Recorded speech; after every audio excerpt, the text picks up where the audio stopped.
চট্টগ্রাম বন্দর নিয়ে অনেকের মধ্যে কৌতূহল তৈরি হয়েছে। মাঝে মাঝে এমন কথাও শুনেছি যে এই বন্দর বিদেশিদেরকে নাকি দিয়ে দেওয়া হচ্ছে। আমি আগেও জানিয়েছি, চট্টগ্রাম বন্দর হল বাংলাদেশের অর্থনীতির হৃৎপিণ্ড। বর্তমানে এই হৃৎপিণ্ড অতি দুর্বল।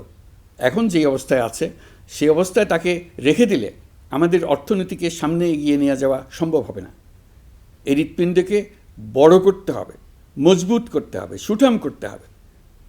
তা করতে হলে বহু উদ্যোগ গ্রহণ করতে হবে, অভিজ্ঞদের সাহায্য লাগবে। আমরা যাদের সঙ্গে যোগাযোগ করেছি তারা বন্দর ব্যবস্থাপনায় বিশ্বের সেরা, সবচেয়ে অভিজ্ঞ।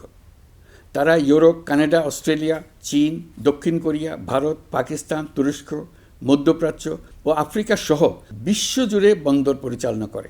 তাদের কাজ বন্দর ব্যবস্থাপনা। আমাদের লক্ষ্য হলো বন্দর ব্যবস্থাপনার কাজ যত তাড়াতাড়ি সম্ভব তাদের কাছ থেকে শিখে নাও। আমি গ্যারান্টি দিয়ে বলতে পারি, যদি 31 সালের মধ্যে আমরা বন্দরের কাজ শিখে ফেলি, এর পরবর্তী 5 বছরে অর্থাৎ 36 সালের মধ্যে পৃথিবীর যত দেশে যত বন্দর এই কোম্পানিগুলো চালায় তাদের বহু বন্দর এই বাংলাদেশিরাই পরিচালনা করবে। আপনারা যে বন্দরেই পা দেবেন দেখবেন সেখানে বাংলাদেশিরা আছেন।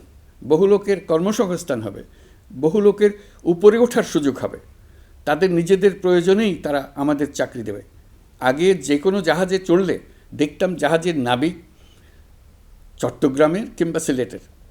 বন্দরের কাজ একবার শিখে নিতে পারলে ভবিষ্যতে আমরা যে বন্দরে যাব না কেন দেখব সেখানে চট্টগ্রাম, নোয়াখালী, সিলেট আর বরিশালের লোক।